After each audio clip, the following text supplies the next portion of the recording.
मृदाम यथा विनिमयो। पृथ्वी जल अग्नि वायु आकाश पांचों का संरक्षण किया भगवान ने कृष्ण लीला से।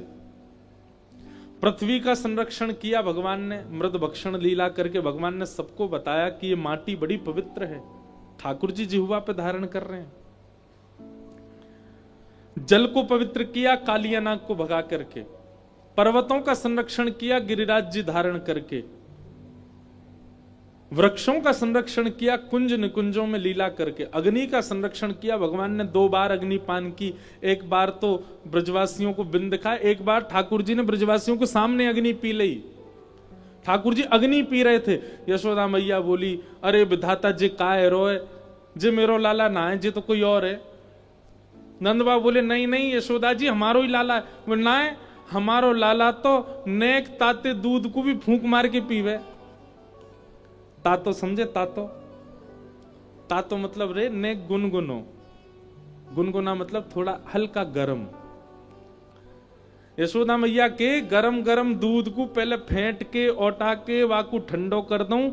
नेक नेक तातो रे वाकू भी लाला पात्र में लेके फूंक मारे और फूंक मार मार के पीवे। और वो लाला अग्नि कैसे पान कर रहा है?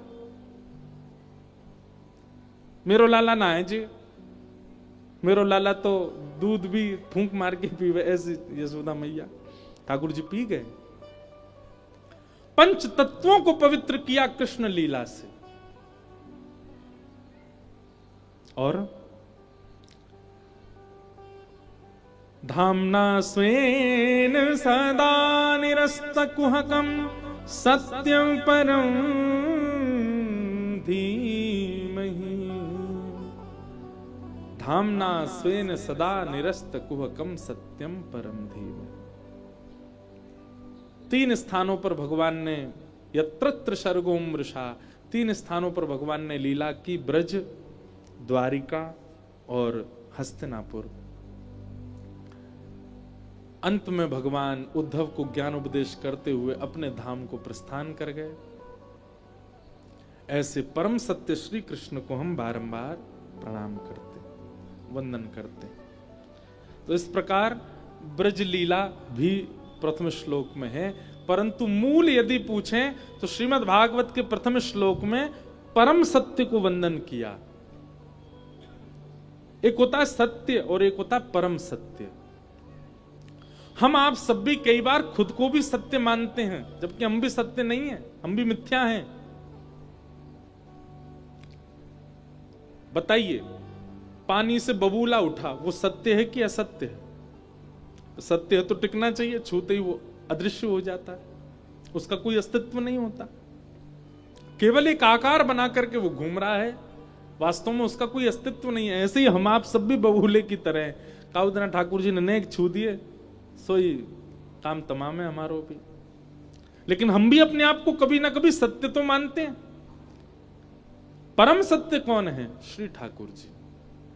जब ये पृथ्वी नहीं थी तब भी वो थे, आज ये पृथ्वी है तब भी वो हैं, हम में से कोई नहीं रहेगा तब भी वो रहेंगे। श्रीमद् भागवत जी जिनकी कथा में व्यास मंच पर बैठ के कर रहा हूं, मैं जब नहीं जन्मा था तब भी भागवत जी थी, मैं आज कथा कर रहा हूं तब भी भागवत जी हैं, कुछ वर्ष बाद में नहीं रहूंगा, भागवत जी तब भी रहेंगी। यही अकाट्य सत्य है। श्री कृष्ण ही परम सत्य है। ऐसे परम सत्य भगवान को हम बारंबार प्रणाम करते हैं, जो त्रिकालाबाधित हैं, जिनको काल कभी बाधित नहीं कर सकता, काल कभी जिनको पकड़ नहीं सकता। ऐसे श्री कृष्ण को हम बारंबार वंदन करते हैं। भागवत जी के 2 श्लोक में धर्म, अधिकारी, विषय और प्रयोजन, इनके बारे में बताया गया। सबसे पहला विषय, भागवत जी का विषय क्या है? बहुत ध्यान से सुनो। धर्म प्रोजित कैतवोत्र परमो निर्मत्सराणां सताम् वैद्यं वास्तवमत्र वस्तु शिवदं तापत्रयोन्मूलनम्। श्रीमद्भागवते महामुनिकृते किं वा परैरीश्वर सद्यो हृत्य वरुध्य तित्रकृत भी शुश्रूषुभिस्तक्षणा। भागवत जी का विषय क्या है? आप लोग क्यों सुन रहे हो कथा? तब कहते हैं हमारे चित्त में परम धर्म का भाव उत्पन्न हो, इसलिए। परम धर्म किसको कहते हैं?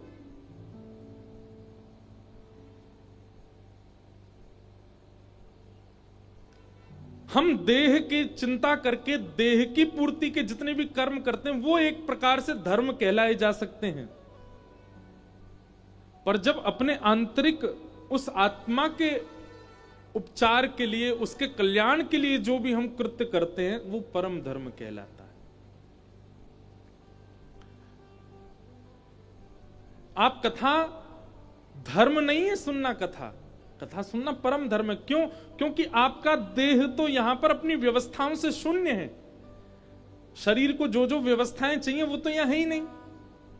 जमीन में बैठे हैं, ना कुछ खाने को मिल रहा है, ना चाय मिल रही है। जहां 1 घंटा भी बिना चाय के नहीं रहते, यहां 3 घंटा रह रहे हैं बिना चाय के।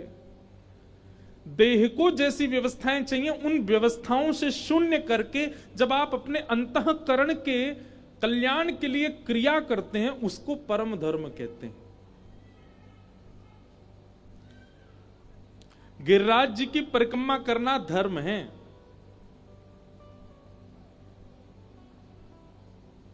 पर कब? जब वह केवल शरीर से की जा रही है, बस पूरी करनी है, कैसे करके 21 किलोमीटर पूरे करने हैं। पर गिरिराज जी की परिक्रमा परम धर्म कब है? जब वो मन से की जा रही है, भाव से की जा रही है, इस प्रकार से की जा रही है कि एक एक क्षण में कोई ना कोई भाव प्रकट हो रहे हैं। हमने दंडवती परिक्रमा करी गिरिराज जी की। दुनिया के लोगों को दंडवती करने में लगते होंगे, बहुत फिट लोग होते हैं तो वो तो 6-7 दिन में कर लेते हैं। अनफिट लोग होते हैं तो ज्यादा से ज्यादा 10-12 दिन में कर लेते हैं। बहुत ही अनफिट होते हैं तो 15 दिन में करते हैं। हमने 6 महीना में करी। और 6 महीना में क्यों करी? उसके पीछे भाव ये था कि हमने दीपावली से 10 दिन पहले शुरू की। कार्तिक का महीना थोड़ा सा ठंडा, अच्छा मौसम रहता है, तो एक तो हमारी गति भी बहुत धीरे धीरे। हम क्या करते, नेक चलते और नेक चलने के बाद गिरिराज जी की तरफ मुख करके बैठ जाते और मन में भाव आता, हे गिरिराज बाबा, सब आपको भजन सुनाते हैं, सब आपको बातें सुनाते हैं, सब आपको भोग लगाते हैं, सब आपको प्रसाद लगाते हैं, हम आपको हंसाएंगे। तो गिरिराज बाबा प्रसन्न है। हम ये भाव रखते थे, हमारे संग जितने भी बात लगते कि गिरिराज जी को मनोरंजन करना है। और सच में हम जब दंडवती करके कक्ष में आते तो फिर सोचते कल गिरिराज जी को क्या सुनाएंगे। एक कीर्तन भजन तो सब सुनाते हैं गिरिराज जी को, हम कछु ऐसा सुनाए जैसे गिरिराज जी को मन लगो रे। और जैसे ही थकते थे, बैठना होता था 10 मिनट के लिए, बैठते 1 घंटा और गिरिराज जी को चुटकुल्ला सुना रहे हैं, कभी गिरिराज जी के आगे ठाके मार रहे हैं, हंस रहे हैं जोर जोर से, गिरिराज जी को आलिंगन कर रहे हैं। ऐसे परिक्रमा करी तो 10 दिन हो गए तो हम पहुंचे जतिपुरा। राधा कुंड से शुरू की। जतिपुरा पहुंचते ही महाराज दिवाली आ गई, कथाओं का क्रम आ गया, चले गए कथा करने। वैसे जाते नहीं है ऐसे, बीच में परिक्रमा छोड़ के पूरी करके जानी चाहिए। पर हमने एक बाबा से कहा, बाबा परसों ते कथा है, कहा करें परिक्रमा तो पूरी ना भाई। बाबा बोलो ये सबरे नियम बाहर बाहर इनके काजे, ब्रजवासी इनके काजे, कोई नियम ना है।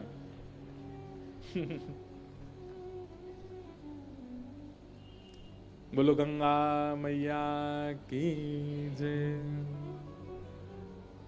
श्रीमन नारायण नारायण नारायण, श्रीमन नारायण लक्ष्मी नारायण नारायण नारायण, लक्ष्मी नारायण नारायण, श्रीमन नारायण नारायण नारायण, श्रीमन नारायण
उनकी कृपा दृष्टि से पूरे हापुड़ के लोग कथा रस का आनंद ले रहे हैं। ऐसे परम पूजनीय भगवत धाम वाले पूज्य बड़े महाराज जी, परम पूजनीय प्रातः स्मरणीय प्रातः वंद्य पूज्य स्वामी श्री विवेकानंद जी महाराज पधारे हैं। आप सब श्रोताओं की तरफ से पूज्य महाराज जी के चरणों में बारंबार प्रणति निवेदन प्रणाम।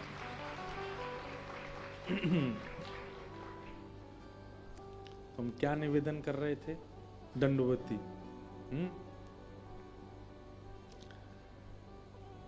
तो हमसे एक ब्रजवासी बोलो, भैया सबरे नियम भारवाज जिनके काजे हैं और तुम तो दंडवती भी काय को लगा रहे हो। गिरिराज बाबा को श्रम और हो तो होगो। बताओ ब्रजवासी काय को लौट रहे हैं मेरे आगे? इनके काजे तो मैं यहीं विराजमान है गया हूं, इनके काजे तो मैं यहीं पे बैठ गया हूं डट के, जे काय को इतना श्रम कर रहे हैं। मैंने कहा बाबा हम परिक्रमा कोई पुण्य की कामना कोई भावना वैसे नहीं कर रहे हैं, हम तो गिरिराज बाबा के संग में कछु दिना रहे या हमारे कर रहे हैं। तो बढ़िया कथा करके आओ, फिर समय मिले फिर आदि फिर कर लियो, फिर कथा करने गए, फिर होली के आसपास 10 दिन का समय मिला, फिर गए और फिर 5-6 दिन के अंदर फिर जतिपुरा से और वहां तक करी। तो दिन देखो तो 15 दिना में ही लगे, लेकिन वैसे देखो तो 6 महीना में लगे। अच्छा एक घटना और घटी, बताता हूं कभी कोई कथा में। 3 बाबा गिरिराज जी में 3 परिक्रमा लगाते हैं रोज, 2 परिक्रमा 3 परिक्रमा। तो जब हम दंडवती लगाते थे तो वो बाबा, अभी उनमें से एक महापुरुष तो भगवत धाम निकुंज गमन हो गया, उनमें से वो बाबा पीछे से आते और मैं दंडवती कर रहा हूं तो पीछे से ही पाम छू के चले जाते। मैंने कि बाबा आप क्यों चरण छूते हैं, आप ऐसे श्रम मत। बोले अरे ब्रज में जन्मे आप, बंगला बोलते थे, थोड़ी बंगला उनकी लिपि थी। ब्रज में जन्मे आप, ऐसे व्यास जी के घर में जन्मे आप और स्वयं व्यास बन गए आप, ब्रजवासी हो आप और यहां दंडवती लगा रहे हो। इतने सौभाग्य से हम चूकना नहीं चाहते, हम तो डकैती डालेंगे पैर छूने की। तो जब मैं बीच में चला गया आधी करके, जब आधी करने दोबारा आया बाबा फिर मिले। बाबा मेरे को दंडवत करने, मैंने बाबा ऐसे मत करो। बोले अरे हमने साधक बहुत देखे, ब्रजवासी बहुत, आप जैसा नहीं देखा। मैं क्यों? वो 6 महीना नहीं हुआ तुमने दूसरी परिक्रमा भी शुरू कर दी, इतनी जल्दी आ गए। गिरिराज बाबा बहुत कल्याण करेंगे आप पे, तो निश्चित दर्शन हो जाएगा। मैंने कहा बाबा पहली चल रही है अभी पहले ही पूरी ना हुई है। बाबा बहुत जोर से हंसे, हृदय से लगाए, अश्रु आ गए उनके आंखों में। आप ब्रजवासी काहे को श्रम कर रहे हो, हम लोग करें ना ये श्रम। तो मैंने कहा नहीं महाराज जी, ठाकुर जी हमारे पास बड़ी सहजता से मिल गए, कहीं सहज से मिलने वाली वस्तु का हम मूल्य ना भूल जाएं, इसलिए ये करना चाहिए। ये बात ठीक है, जो ब्रजवासी भी सुन रहे हैं ना कथा, उनते वो कह दूं भैया, ब्रजवासी कई बार बहुत ज्यादा वोट ले लेते हैं, बहुत ज्यादा ठाकुर जी की वोट ले लें। हाँ हम ब्रजवासी, हमें तो सबकी छूट है, हम ब्रजवासी, ऐसा मत करे करो। कभी कभी साधना ब्रजवासियों को भी करनी चाहिए। वैसे तो नहीं है, अब ये बात बोलने में भी अटपटी सी लग रही है कि ब्रजवासी साधना करें, पर हाँ कभी कभी करनी चाहिए, जासे और प्रेम बढ़े प्रियतम के प्रति, करनी चाहिए। तो जब आप देह के शुद्धता के लिए, पुण्यों की प्राप्ति के लिए जब आप कोई कर्म करते हैं तो वो धर्म कहलाता है। पर जहां देह का कोई ध्यान नहीं है, अपनी अंतरात्मा के लिए आप कुछ करते हैं, वो परम धर्म कहलाता है। कथा सुनना भी एक परम धर्म है, क्योंकि यहां पर आपके देह को कुछ नहीं मिलने वाला, आपकी आत्मा को मिलेगा, आपके मन को मिलेगा, आपके अंतर भाव को प्राप्त होगा, जो भी व्यास कहेंगे। इसलिए यह भी एक परम सत्य, ये परम धर्म है। भागवत जी का यही विषय है कि व्यक्ति कथा सुनने के बाद में ज्यादा से ज्यादा अपने अंतरात्मा के उद्धार की क्रियाओं में लग जाए। बुरा नहीं मानिएगा, बहुत कथा सुनने वाला सजना सवरना भूल जाता है। बहुत कथाएं सुनने वाले को देह का अभिमान नहीं रहता, वो कहीं ना कहीं देह की स्थिति में सम होता चला जाता है। कोई साधुओं का कोई भेष नहीं होता लंबी दाढ़ी, साधुओं का कोई भेष नहीं होता जटाजूट, साधुओं का ये भक्ति प्राप्ति के बाद सम अपने आप होते चले जाते हैं। इनको नहीं होती इच्छा कि हम सुंदर बन के रहें, नहीं होती इच्छा कि हम केश काट के रहें, नहीं होती इच्छा कि हम चटकदार कपड़े पहन के रहें। वो सम उनकी स्थिति में आ जाता है, मन में आ जाता है, अपने आप साधु का भेष निर्माण होता चला जाता है। हाँ, कोई लोक रंजन के लिए और किसी को अपनी ओर खींचने के लिए साधु बनता है तो वो भी अलग ही दिख जाता है कुछ दिन बाद। पर जिसके हृदय में वास्तव में प्रेम प्रकट हुआ होगा ना, वो सामान्य रहेगा। मैं एक बात और कहूं भैया, ब्रज से एक प्रेम करवे वारे, वो ज्यादा सजे धजे ना है, वो तो अपने प्रिया प्रियतम को सजा में खुद सम रहते हैं। मतलब दुल्हा बेचारो 10,000 की अचकन पहन के बैठो है और बरातीन ने 1-1 लाख की अचकन पहनी, ऐसा होवे? दुल्हा प्रधान होता है ना, बाकी के सब इतने ज्यादा नहीं सच क्या होगी, सब तुम्हें ही देखें, दुल्हा कोई देखे ही नहीं। वृंदावन में अभी कभी कभी ऐसा देखने को मिल जाता है। इतने श्रृंगार तो राधारमन जी ने नहीं किए होते जितने दर्शनार्थी करके आ जाते हैं। श्रृंगार के प्रति कोई दोष बुद्धि नहीं है, पर भावना है कि अगर भक्ति चित्त में आई होगी ना तो श्रृंगार आप स्वयं नहीं करोगे अपना, ठाकुर जी करेंगे आपका। तू अपनो श्रृंगार करत है, तू अपनो श्रृंगार करत है, ये दर्पण हाथ दिखावत है, ये दर्पण हाथ दिखावत है। बहुत प्यारा पद है। तू है सखी बड़ भाग बड़ी, नंदलाल तेरे घर आवत है, तू है सखी बड़ भाग बड़ी, नंदलाल तेरे घर। कुमनदास जी कह रहे हैं, आहा कितना सुंदर भाव है। निज कर गूथ सुमन के गजरा, निज कर गूथ सुमन के गजरा, अपने ही हाथ पहरावत हैं, ये अपने ही हाथ पहरावत। कुमनदास जी कह रहे हैं ठाकुर जी अपने कोमल अंगों से ही गोपी के केशों को गूंथ रहे हैं। छवि कितनी सुंदर लग रही होगी। ठाकुर जी अपने हाथन से ही केश गूंथ रहे हैं और केश गूंथ करके फिर अपने हाथन से ही उसमें सुमन के गजरा अपने ही हाथ पहरावत हैं। एक बात कहें बंधुओं, वृंदावन प्राप्त होने के बाद भी यदि वैष्णव स्वयं साधन कर रहा है ना अपने लिए, तो ठाकुर जी पीछे ही रहते हैं, बोले कर तो रहो खुद ही, मैं काहे को जाऊं। लेकिन कहीं ना कहीं जब किसी भाव का त्याग कर देता है ना, तो ठाकुर जी के मन में आती है कि या नहीं ये छोड़ दियो, मैं ही जाऊं, मैं ही जाकर के नेक याकू सजाया हूं, नेक सवार आऊं, याकू नेक देखे आऊं। सूरदास जी के पास नेत्र नहीं है, पर सूरदास जी ने इसका कोई साधन नहीं किया। अरे चाहते तो 2-4 सेवक रख लेते। सूरदास जी के अनेक शिष्य थे। सूरदास जी के चरित्र में आता है कि सूरदास जी जब अपनी प्रारंभिक स्थिति में थे तो उनके हजारों साधक हो गए थे, उनके आगे पीछे रहने वाले।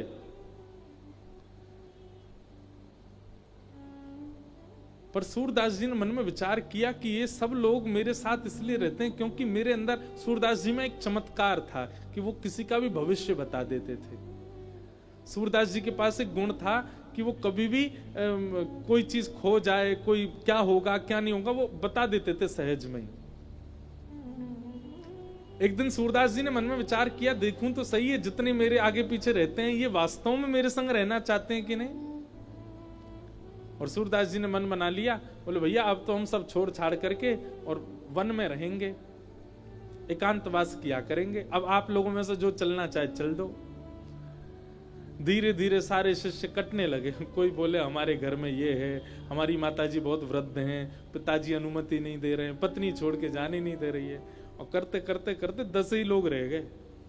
सूरदास जी बोले ये वास्तविक है। अब धीरे धीरे फिर वो भी छूटते चले गए, अकेले ही रह गए सूरदास। सूरदास जी ने साधन नहीं किया, नहीं है नेत्र तो भी लाठी लेकर के चले ही पड़ते, और कुटिया से निकलते कह देते लाला सामने कुआं आ जाए, गड्ढा आ जाए, नाली आ जाए, पोखर तालाब आ जाए, देख लियो भैया। अगर गिर जाएंगे तो समझ जाएंगे कि लाला बुलानो चारो है, और बच जाएंगे तो यूं समझ जाएंगे कि लाला अभी चारों ने एक और सेवा करो। अपने आप कोई साधन नहीं किया। सूरदास जी का एक पद है, मुझे स्मृति में नहीं है, सूरदास जी कहते हैं कि भैया सांची पूछो तो मैं कुटिया ते निकरूं, मेरी लाठी पकड़ के कन्हैया ही चले आगे आगे, वही बता दे यहाँ गड्ढो है, यहाँ मत जइयो, यहाँ ऊंचो है ने लांग के चलियो। साधन यदि करेंगे व्रज प्राप्त होने के बाद, हम करने से मना नहीं कर रहे, करो, पर साधन करेंगे तो फिर ठाकुर जी पीछे रहेंगे। ठाकुर जी कहेंगे यहाँ पे करी तो रहो है, सब अपने आप खा रहो है, बना रहो है, पी रहो है, आनंद कर रहो है, सज रहो है, समर रहो है, कमा रहो है, मैं क्या करूं एक्का जी। लेकिन जब साधन निवृत्त होकर के केवल उनकी प्रेम लक्षणा भक्ति में कोई तत्पर हो जाए तो ठाकुर जी उस साधन को करने आते हैं। तू है सखी बड़ भाग बड़ी, नंदलाल तेरे घर आवत हैं। तू है सखी बड़ भाग बड़ी, नंदलाल तेरे घर आवत हैं। कुंभन दास लाल गिरधर के, कुंभन दास लाल गिरधर के, ये तो तेरे ही हाथ बिकावत हैं। ये तो तेरे ही हाथ बेकावत है। तू है सखी बड़ भाग बड़ी, नंदलाल तेरे घर आवत हैं। तू है सखी बड़ भाग बड़ी, नंदलाल तेरे घर आवत है। तो धर्म प्रोजित कई तवोत्र परमो। पता नहीं क्यों हापुड़ की कथा बार बार ब्रज के भाव में ले जाती है। ऐसा होता नहीं अधिकतर कथाओं में, पर यहां पहले दिन से ही हमको पता नहीं क्यों बार बार वृंदावन के कुछ भाव कहने के मन होते हैं, ब्रज की कोई लीला, ब्रज की कोई चिंतन। और ये बात कोई प्रशंसा करवाने के लिए नहीं कह रहा, पर जैसे सब जगह कथा होती है तो मानव धर्म क्या है ये प्रधानता होता है कथा में, पर यहां बार बार ये होता है ब्रज के लिए क्या प्रधान होता है, ब्रज प्राप्ति के लिए क्या प्रधान, बार बार वही भाव आ रहे हैं। पूरी कथा वृंदावन परक ही हो रही है। निर्मत सराणाम सताम। तो भागवत जी का पहले हमने विषय सुना। विषय क्या है? परम धर्म की इच्छा, अपने आत्म कल्याण के लिए ज्यादा इच्छाएं प्रकट होना। देह की स्थिति कैसी है इस पर ज्यादा चिंतन ना जाना। मेरा बहुत यश हो, नाम हो, कीर्ति हो, वैभव हो, संपदा हो, ये सारी इच्छाएं तब तक रहती हैं जब तक संसार का भाव है। लेकिन भगवतीय भाव आने के बाद में कोई मुझे देख करके बहुत यश दे, ये भी अच्छा नहीं लगता। यश कीर्ति से भी कहीं ना कहीं दिक्कत होने लग जाती है। अंतरंग अंतर्मुखी रहने का बहुत मन होने लग जाता है। और यही अंतर्मुखी भाव ही परम धर्म है। भागवत का विषय है। भागवत जी के आश्रम में रहोगे आप अंतर्मुखी जरूर हो जाओ। दूसरी बात, भागवत का अधिकारी कौन है? तो कहते हैं निर्मत सराणाम सताम, जिसके चित्त में मात्सर्य दोष नहीं है। अंतर्मुखी होने की स्थिति में आप तभी जा सकते हो जब आपके चित्त में ईर्ष्या ना हो किसी के भी प्रति। किसी के उत्थान को देख के, किसी के व्यवहार को देख के, किसी के सौंदर्य को देख के, किसी की उज्जवलता देख के, किसी की प्रबलता देख के आपके चित्त में ज्वलनशीलता होती है, आपके चित्त में ईर्ष्या होती है।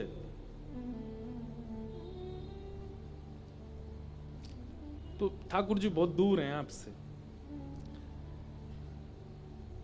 हमने कितने चरित्र सुने हैं। आज हमारे मध्य में नवनीत जी भी आए हैं, भक्तमाल जी का बहुत सुंदर उत्सव करते हैं गाजियाबाद में।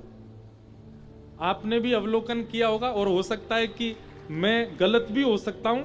तो मैंने तो अभी पहली भक्तमाली करी जयपुर में, उसमें भी रसिक त्रिवेणी, स्वामी श्री हरदास जी, त्रिवंश महाप्रभु, हरिराम व्यास, 3 चरित्र रहे। पर जितने भी भक्तों के चरित्र देखें, एक बात अनुभव की है, व्यक्ति के अंदर क्रोध का यदि स्वभाव था, उसने भी ठाकुर जी को कभी ना कभी पा लिया। लोभ का स्वभाव था, कभी ना कभी उसने भी ठाकुर जी को पा लिया। काम का स्वभाव था, उसने भी ठाकुर जी को कभी ना कभी पा लिया। अरे भक्ष सेवन करने वालों ने भी ठाकुर जी को पा लिया, लेकिन ईर्ष्यालु नहीं पाया। ईर्ष्यालु को ठाकुर जी नहीं मिले। महाराज जी कोई ईर्ष्यालु भक्त की कथा है, और ईर्ष्यालु अगर होंगे भी ना तो वो कैसे होंगे? कोई की भक्ति में लेकाद वो भाव आ जाता है ना, या कि ठाकुर जी जैसे हरिराम व्यास जी ने जाकर के और श्री हमारे गोपाल भट्ट गोस्वामी जी से कह दी, झूले रे झूले मेरे गंड की नंदन है, जैसे भटा कढ़ी में बोरे अंग लगायो चंदन, झूले रे झूले मेरे गंड की नंदन। अब वहां क्या कह रहे हैं हरिराम व्यास जी? बोले ऐसे लग रहे हैं जैसे कोई बैगन जो है का कढ़ी में बोर दियो हो, क्योंकि गोपाल भट्टी जी के तो केवल शालिग्राम जी थे पहले। बोले ऐसा लग रहा हो कोई गहरे रंग वारो बैगन कढ़ी में बोर के धर दियो हो, क्योंकि शालिग्राम जी के ऊपर चंदन लगा हुआ था। झूले रे झूले मेरे गंड की नंदन। बस अब इसको आप क्या मानोगे? ईर्ष्या? नहीं, ईर्ष्या नहीं है, केवल एक भाव ऐसे ही, ये क्या बोले, विनोद भाव था। और इसी विनोद भाव से देखो कैसा कैसा विरह उद्दीपन हुआ श्री गोपाल भट्ट गोस्वामी जी के चित्त में। रात भर रोते रहे। और नरसिंह चतुर्दशी से ठीक एक दिन पहले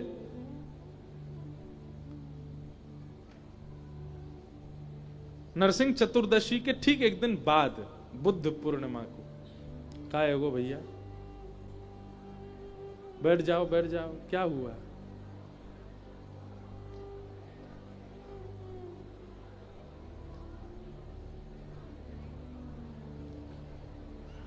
कौन आगो भैया? हैं? सांप? सांप? कोई ये काट तो ना गयो भैया? हैं? परीक्षित जी को ढूंढ तो नहीं रहे तक्षक सर्प? श्री कृष्ण गोविंद हरे मुरारी हे नाथ नारायण वासुदेवा। श्री कृष्ण गोविंद हरे मुरारी हे नाथ नारायण वासुदेव। श्री कृष्ण गोविंद हरे मुरारी। माँ सब ठीक है माता जी? उस सांप वाली मैया, अरे सुन तो लो ने, कौन यही है गुलाबी वाली? कौन कौन के पास आया था सांप? ठीक है सब, कोई दिक्कत तो नहीं है? हैं? हाँ कोई बात नहीं। शेषनाग आ गए, अब ठाकुर जी भी आ जाएंगे।